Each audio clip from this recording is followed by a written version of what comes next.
The last session of reviewing is section 4, which is rewriting equations. This is going to look a lot like solving, so hopefully we're starting to get really good at it. All we're going to do is just reorder these variables. So number 1 says rewrite it for r. So I usually start by circling the letter that I want to get by itself. So our goal is to get this equation to look, instead of w equals, r equals. So that's pretty much your variable you're going to solve for. So if I was solving for a variable on the bottom, I would put this over 1, and then I would cross multiply. So that would give me WR equals V.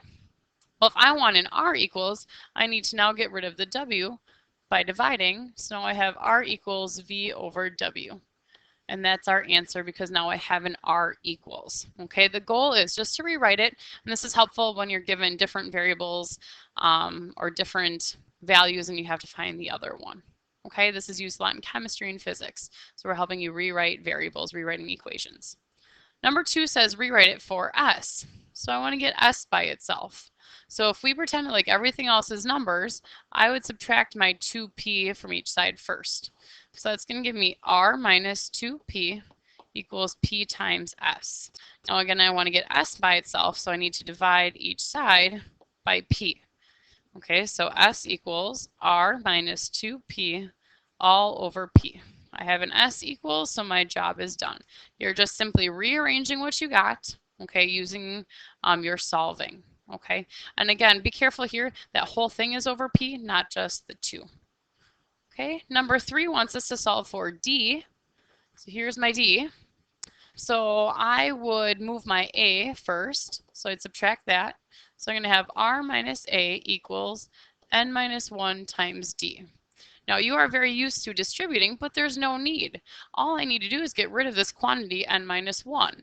It's being multiplied by d, so all I need to do is divide each side by n minus 1 because that cancels. So I'm going to have d equals r minus a all over the quantity n minus 1. Okay, you are simply rewriting things so you have a different equals. Number 4 is the first time we're going to see a number along with it, and I am solving for b, so I'm going to circle that. So if I want to get rid of 1/3, okay, I'm going to multiply by the reciprocal. That's going to give me 3v equals b times h because the 3 and the 1/3 cancel. Now I want to get b by itself, so I need to get rid of the h, so I'm going to divide. So b equals 3v over h.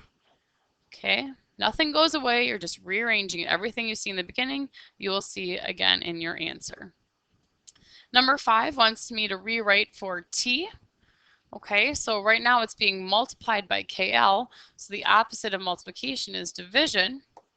So I'm going to divide each side by KL. So I'm going to get I divided by KL equals t minus r. I'm getting t by itself, so I need to move my r, so I'm going to add it. Be careful how you write this. You did this after you divided, so my quotient here is going to stay by itself, and my plus r is going to be off to the side. Okay, and that's very important. You did it on a separate step, so it needs to be off to the side. Okay. Number 6 wants me to solve for r. So here's my r. Okay, so this time I need to get rid of my 4/3, so I'm going to multiply by my reciprocal. If you start dividing in these, things are going to get really ugly. Okay, so always multiply by the reciprocal when you're rewriting equations. Okay, remember v is over 1, so if I multiply straight across, that becomes 3v over 4 equals pi r to the 3rd. Okay, so now I'm getting r by itself, so I need to get rid of my pi. So I do have to divide, and see, this is where things start to get a little ugly. So I've got r to the 3rd equals, so if I take something and I divide it, that pi is going to go on the bottom as 3v over 4 pi. And you do need to simplify it. You can't leave it looking like this. Okay, that's a no-go. So if you're dividing a fraction, you go ahead and you put it on the denominator. Okay, if this was r squared, I would take the square root. So to get rid of the 3rd power, I'm going to take the 3rd root. So r is going to equal the 3rd root, and that has to go over that whole mess we have, and that's our answer.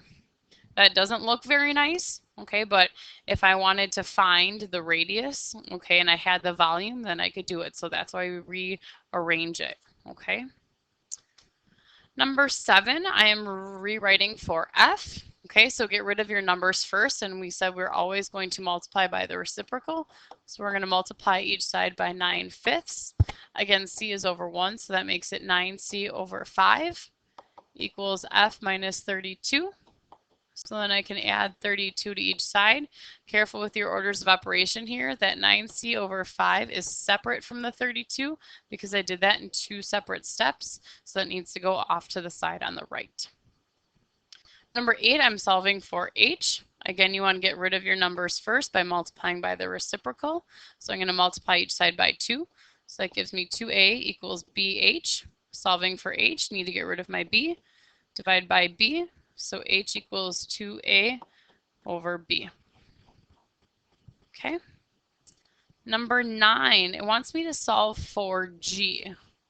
Okay, so I'm going to say we should cross multiply here just because it looks a little ugly. There's a couple ways you can do this one, but I really like to cross multiply. So that's going to give me gmn equals fd squared.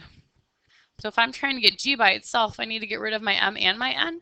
Well, I can do that at the same time by dividing by mn. So I'm going to have g equals fd squared over mn. And that shouldn't have been too bad. Number 10 is a little trickier. I'm solving for d. It's the same formula. Okay, so again, I would suggest cross multiplying. So I'm going to have fd squared equals gmn. Solving for d, so I need to get rid of my f first. So I'm going to divide.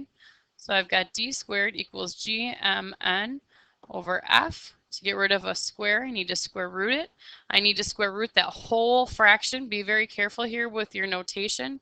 The square root of gmn over f. That whole thing is underneath the square root.